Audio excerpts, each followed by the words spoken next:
In recent years, the debate around the value of an employee assistance program has shifted from the previous preoccupation with the return on investment to the broader benefits and the value that a program brings to the organization. This has moved us to look typically at case utilization rates in a 12-month period, but also to broader engagement metrics, which may also include touchpoints through orientation sessions or the use of online web-based services available in the programs and other similar services. All well and good, but we should not allow the shift to turn our attention away from a very important value metric and referring to the measurement of the improvement or the benefit experienced by users of EAP services and more crucially the benefit to the organization and demonstrating to funding organizations that its employees or its members are being helped in significant and life-changing ways. Nowhere is this more important, I believe, than in the counseling therapy services that are provided to individuals with mental health difficulties. It is the responsibility of the EAP organization, the vendors, to ensure that their short-term interventions are effective and that they lead to clinical significant changes. I'm Stephen Galliano. I'm a clinical psychologist and the Chief Customer Officer at Workplace Options. We are one of the leading providers of EAP and wellbeing solutions with a global footprint serving more than 75 million members worldwide across tens of thousands of organizations in over 100 countries. But let me come back to a fundamental question. How do we all ensure that interventions are effective? Well, the starting point is of course to define what we mean by interventions. And this is a relatively straightforward process as EA programs generally deliver short-term interventions over 5 or 8 sessions of counseling and therapy.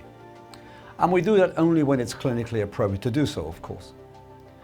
The second requirement is for the vendor to use a validated clinical outcome tool that sets out to measure aspects of mental health or well-being. And there are quite a few outcome questionnaires in the market, measuring different dimensions of well-being, symptoms of depression, anxiety, etc. Some of these are clinician-led tools, and others are completed by the service users during the course of the counseling. What's important, though, is that these measures are used at different intervals during the interventions, most commonly at the beginning and then at the end of the clinical services.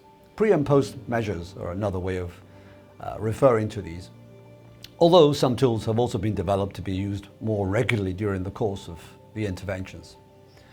But the comparison of these pre- and post measures will tell a vendor and its clinical management teams whether services are being effective and whether the service users are benefiting from the interventions. They can also shed light on what interventions work best for which mental health issues. These tools are administered on a regular basis and clearly provide important insights on whether users are progressing well through the program. And interestingly, they can also show us which individual providers are effective as therapists, even which ones are more effective than others.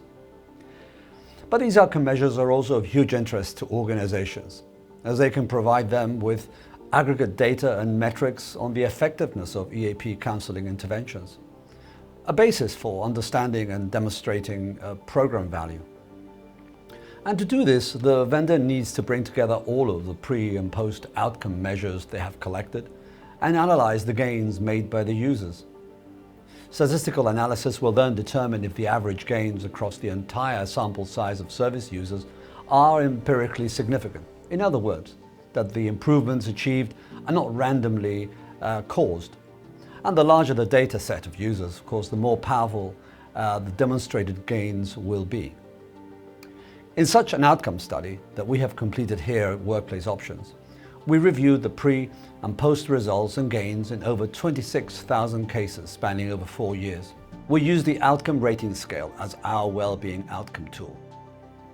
We included in this study only service users who had completed 5 sessions of counseling, either face-to-face, in person that is, via video or via telephone. We wanted also to determine which of these modalities was more effective.